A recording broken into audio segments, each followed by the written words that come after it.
So I really like the last phrase, speed is your friend. And today our panel discussion will be about speed of decision making in FMCG company. So today, everything moving faster than ever, being slow can be a big problem. So today I have our esteemed panelists with us who will talk about this. So Vineet, let's start with you. What do you think from your experience? What are the real barriers to the fast and efficient decision making? So first of all, what I'm going to say, I think, is not applicable only to CPG industry. It's applicable to organizations in general. And I do want to say that I'll say some strong things. So if you have difference of opinion, that's great. We can have a debate about this, but let's have a good discussion on this. My fundamental view, first of all, is that the current organization structure and design, which is functionally oriented and siloed, is broken.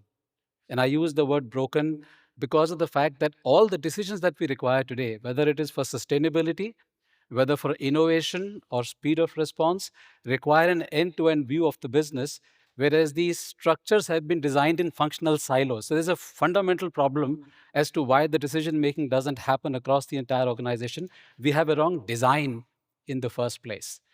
The second thing is, to make it worse, all these functional silos have completely different incentives and KPIs. So imagine a car which is being driven not by one driver, but by three drivers. One is in charge of steering, one is in charge of brakes, and one is in charge of acceleration. And three of them have different targets to work on. What will happen to that car? That's what is happening today, that different functions have completely misaligned objectives and they're living in their worlds. Therefore, speed of decision making is almost impossible, and the holistic view is also impossible. Now, the third thing is that the processes which can connect different functions and different silos are also not good. Then they're sort of broken. I don't know how many organizations can put hand on heart and say they have a good IBP. It's very difficult to have that. Not even a good SNOP in some places. So examples that we saw today in the early morning session of control tower and everything else, they require an end-to-end process as well. And in most organizations, that process is either weak or it is lacking. So these are the three main factors. Now, these three factors are further amplified by three other problems, if I may say. First is that everybody is very busy. So people are busy in hundreds of meetings. There's one on diversity, one on audit report, on another thing. People are so busy that it's cluttered. Why it is cluttered? Because we are not focused genuinely on consumers and customers. We're busy on internal affairs, managing each other, managing presentations, managing politics. That's one thing. The second amplifier is the culture. In many organizations, the culture is that you should not make mistakes. I mean, innovation, etc., is fine. We say that in PowerPoint slides, but the basic culture is don't make mistakes. And when you have that fear, that also prevents the decision-making speed. And the third, if I can be very blunt, is the politics. Because the fact is that there are functional power centers. There's my turf and your turf. Don't come here. There's a lot of politics and ego. And these three things make the decision-making almost impossible. Yeah, fully agree. Rafa, what do you think from your perspective, this silo mindset in organizations leading to slow decision making? How do you see it? So first, allow me to give you a bit of context of where am I coming from. So imagine Coca-Cola stops selling Coke or McDonald's stops selling Big Macs. That's what we are doing at PMI. 10 years ago, we embarked in the biggest transformation for our company and our industry with a very clear intention to shape a smoke-free future where one day we'll stop selling conventional cigarettes. We're in the middle of that transformation. Basically, that entailed that our company became a multi-category business model, that our route to market and interaction with consumers and customers became omni-channel. And as you can imagine, the company is really hungry for a process that is enabling the right level of decision making with the right speed. A couple of years back, I was challenged by the senior management team of our company to lead the implementation of IBP, Integrated Business Planning at PMI. And today, after 2 years of this fantastic journey, I'm very proud to say that with a lot of learnings, we managed from supply chain to implement a process that has a positive influence in the way that we take decisions at all levels in the organization. Now, as part of this transformation, we need to also consider that the new categories, what we call smoke-free products, are growing very fast. In less than 10 years, more than $10 billion of revenue are coming from IQOS as a brand. Only companies like Amazon, Apple reached that 10 billion milestone that rapidly. End of Q1 2024, our smoke-free products category account already for more than 39% of the total revenues of the company. And we have the commitment by 2030 that 2/3 of the revenues of the company will come from the smoke-free alternatives. So you can imagine with that level of complexity and with that speed of transformation, how important it is to make sure that we remove all the barriers for proper decision making. And it all comes to change management. And I fully agree with what Vineet was sharing. And I have 4 elements of change management that in our case were vital for the success implementation of IVP. The first one is to change the mentality from silo-based to real collaboration, okay? In all big corporations, each function will have their own planning systems and legacy systems and processes. We need to break those silos. And we break those silos by being very resilient and by having the full commitment from the senior management of the company. The second one is this dichotomy between the short-term planning and long-term planning. Guess what? With IVP, it's more about focusing on doing a good long-term plan. Because the better the long-term plan it is, the less exceptions and firefighting you will have in the future in the short term. As supply chain professionals, we are heroes on the short-term management. We are firefighters. We get always the medal. But IVP is not about that. IVP is about implementing a long-term thinking process that will allow us to have the right level of stability in the short term. Okay? The third element of change management is inside supply chain. Supply chain professionals should not speak supply chain languages with the business. If I'm a managing director or a finance director, I don't care about inventory. I don't care about OTIF and service level. I don't even care about sales forecast accuracy. I care more about net revenue. I care more about pricing decisions, acquisition of new users, and so on and so forth. So doing truly IVP in a corporation requires IVP and supply chain professionals to step up on their know-how and capabilities and really start speaking a commercial and business language. Yeah. And Antonio, how do you see from your perspective? Thank you, Mega. So just to add to what Vineet and Rafael have mentioned, the question was about the barriers. If we step back as well and we think about why speed in the CPG industry is more relevant now than ever before, I will say there are several factors. One is we see that at least our clients have a much more complex brand portfolio, trying to address smaller markets with specific needs. The number of sales channels as well has increased from just trying to map the point of sale to also the point of consumption. Therefore, the number of product launches and promotions that CPG companies make per year has grown almost exponentially, and this enhanced volatility. So there you have the perfect recipe for disruption. So you have more complexity in terms of brands and sales channels and operations. On the other hand, you have as well more volatility because you have more promotions, more product launches, and therefore it's more important for CPG companies to be able to make fast decisions to operate their processes. When we talk about barriers, I think one topic that has come up in the previous sessions as well is data. Yes, it's very difficult and there is no company that has perfect data, but unfortunately, it is a prerequisite to be able to apply, for example, technologies such as AI or automation to enable fast decision making. What we see is that the cycle from data to information and from information to insights and then from insights to action has been accelerated in the recent years because you can automate many of them through AI. Therefore, it becomes very important to have the right data, clean and complete to be able to operate. I think the second barrier that we could say, and you were talking about the IBP process. So we see many CPG companies working with well-defined and structured process, but they are very rigid. And we see that there is a need to move into more fluid, cross-functional and connected processes that can rely on a backbone that is fully automated in terms of the technology stack. Yeah. So we talked about change management, silo mindset, data quality, availability, the complexity in CPG world. So Rafa, what strategies and solution you think can accelerate decision making in companies today? So as I said before, Mega, I think that IBP, integrated business planning, is really a very powerful solution.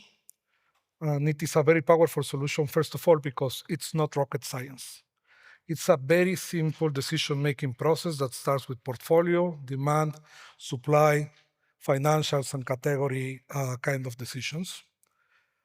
It is a framework, and I think what is really important when implementing IBP in a big corporation is that you keep it simple. Simplicity is a synonym for agility. I like the word GMO or GEMO, which basically means good enough, move on. Think about your responsibility as a leader, right? We take decisions. What is better for the organization? When leaders are taking a lot of decisions, most of them right, and the other ones quite okayish, or when we are obsessed with accuracy and we only take one decision in the same cycle. I guess we all agree that the first scenario is much better for the corporation, right?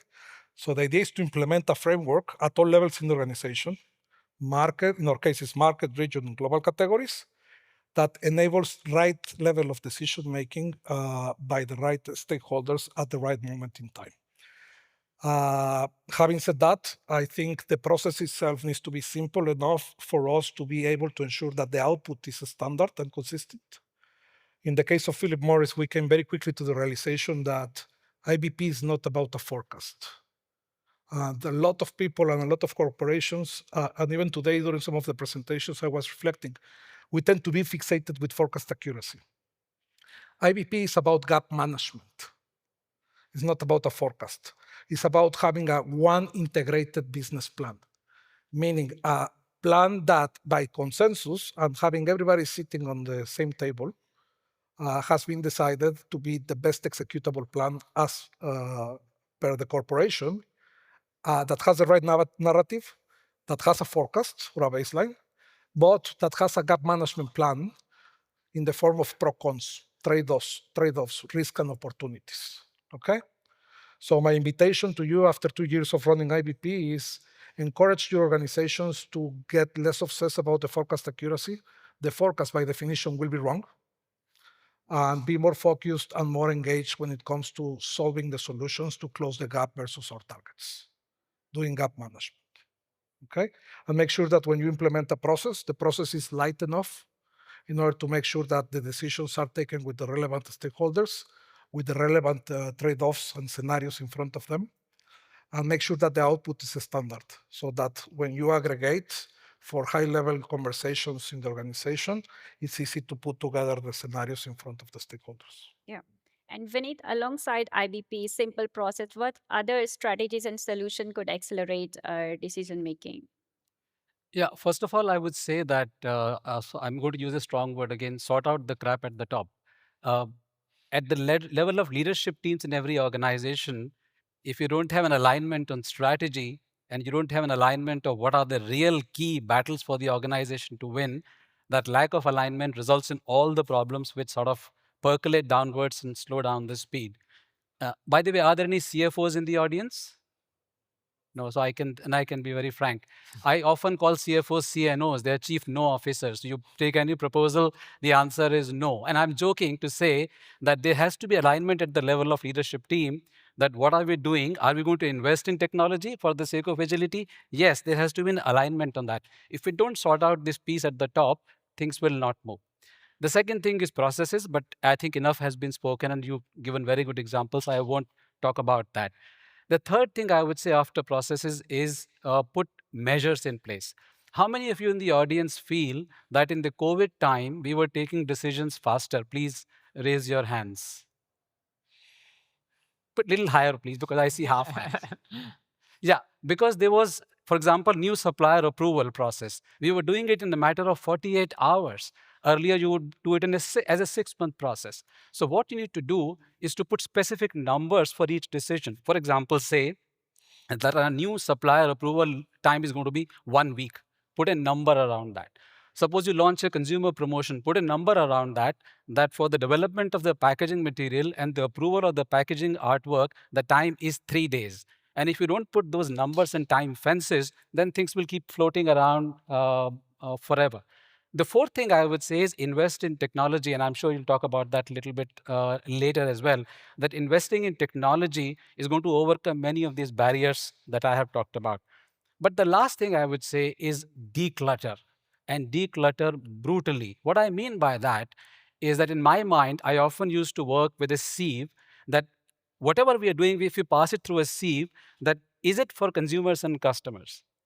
If it is for consumers and customers, yes, it is important for the organization. Whatever does not meet that criteria, you need to challenge it, because we need to reduce this busyness that we have in the organizations, that people are constantly busy. So you have to declutter brutally. And if you don't do that, then the demands of the next 5-10 years are so difficult for the organizations that you can't run the businesses the way we run in the last 10 years. So in my view, these are 4 or 5 things which are critical for businesses to succeed in the new environment. Yeah, fully aligned. And Antonio, as Vineet mentioned, invest in technologies are one of the important factor. Based on your experience, because you integrated digital technologies in different companies, how that can accelerate decision making? So I can talk about what we have seen in the marketplace, what we see when we talk with our clients in the CPG industry is first, clients in the CPG industry invest on end-to-end technologies per domain.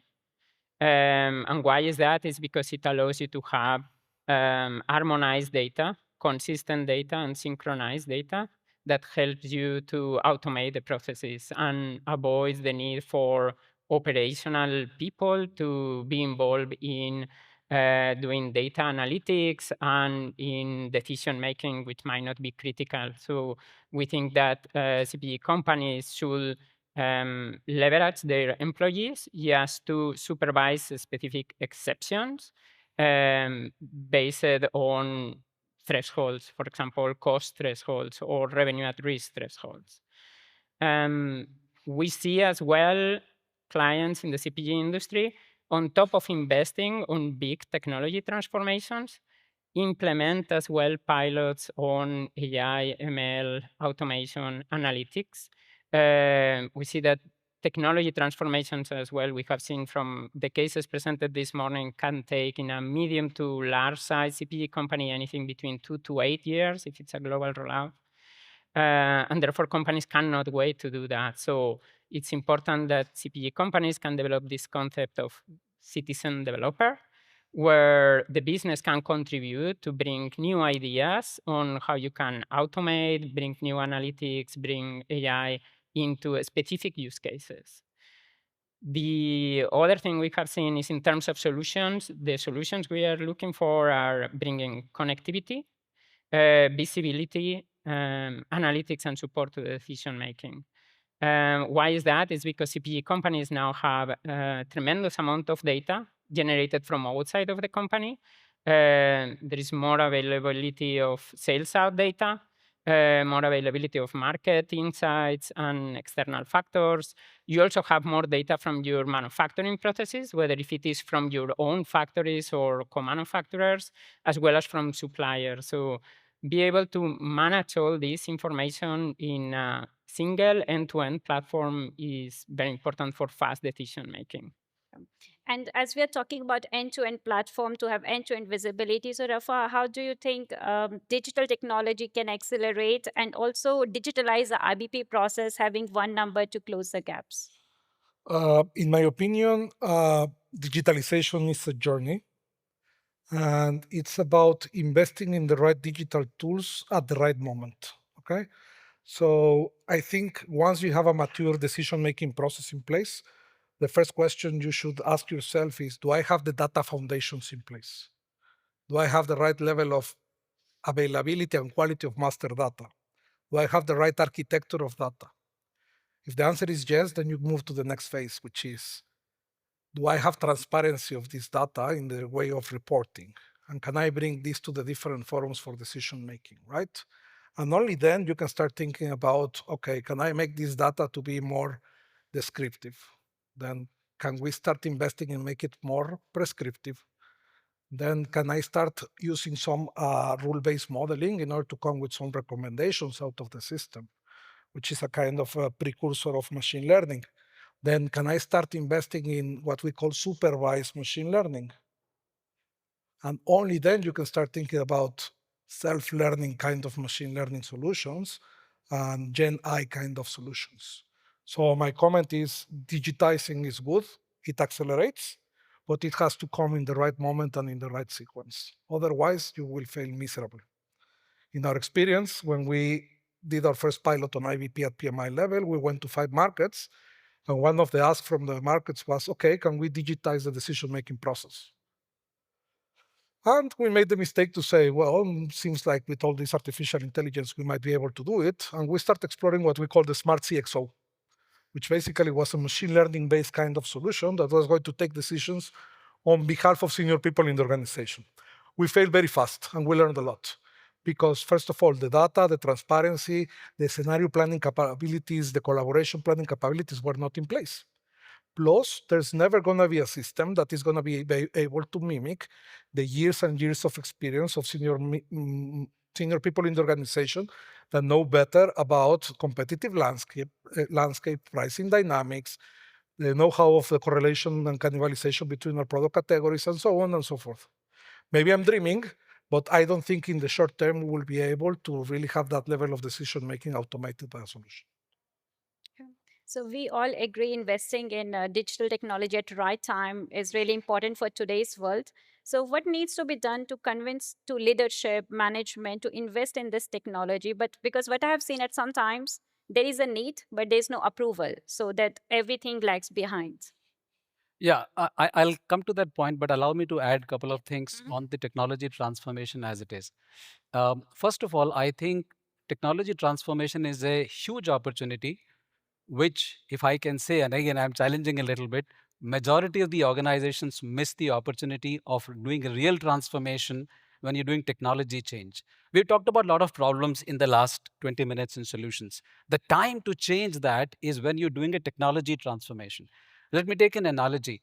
How many people in this room have shifted house, let's say within the same city or across different cities, at least once in your lifetime? Can you please raise hands? All of us. How many of us use that opportunity to declutter their house? We have excess books, excess clothes, shoes, hundreds of things. Do we do that? Some of us do, some of us don't. But that's a once in a lifetime opportunity not to transfer the clutter from one house to the other. That's exactly the same thing which applies to technology transformations.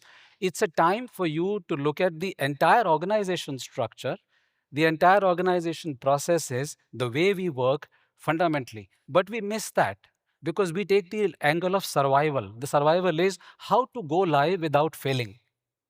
I mean, that's a very modest objective compared to the word transformation that we use. So I would challenge us to look at digital transformations truly as transformation, and that's an opportunity to reinvent the organization structure, the processes, and number of things we talk about. So that's one thing. Because technology gives you capabilities which were not there before.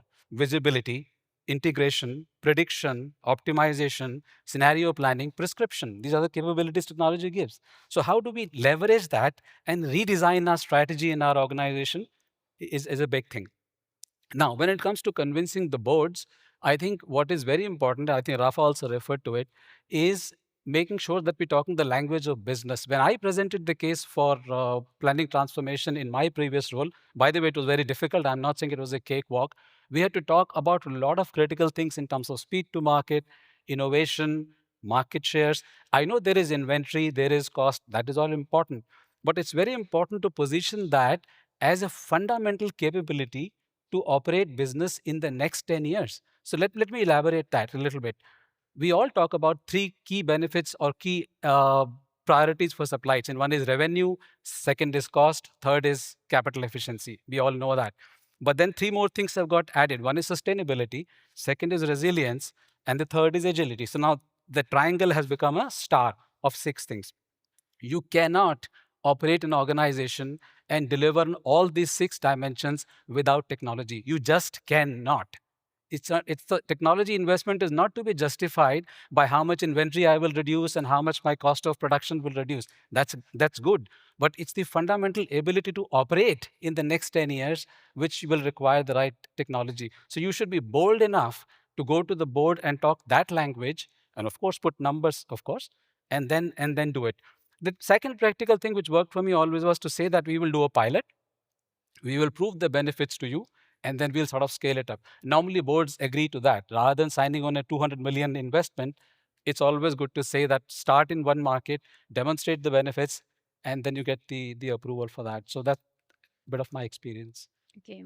And anything, Antonia, you would like to add from your experience? Yeah, what we have seen that works well is talking to the board about the value proposition of your brands and how fit you are to execute according to that value proposition. And I think that's very important in order to keep a kind of a story to the board. Of course, that should be backed up with a solid business case that should combine technology and business transformation.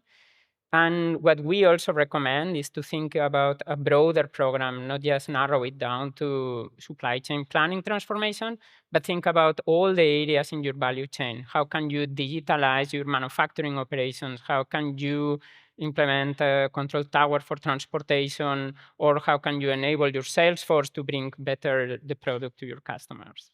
So that's what we will recommend and what we see that works the best.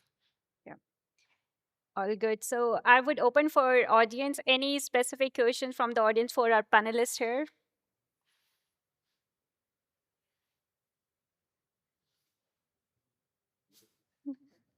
Okay, so I think we all believe that. Just one question.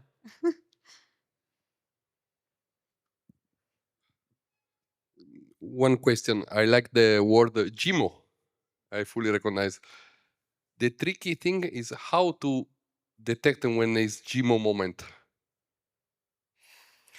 And I think in order to detect the GMO moment, scenario planning plays a critical role, because in order to take proper decision, you need to have different trade-offs, risk and opportunities. Senior management likes to decide based on 2 or 3 different alternatives. So I think as we digitize the work that we are doing in the umbrella of IBP, the job for people should shift from doing planning to do scenario management, to put together added value recommendations for management to come to these GMO moments.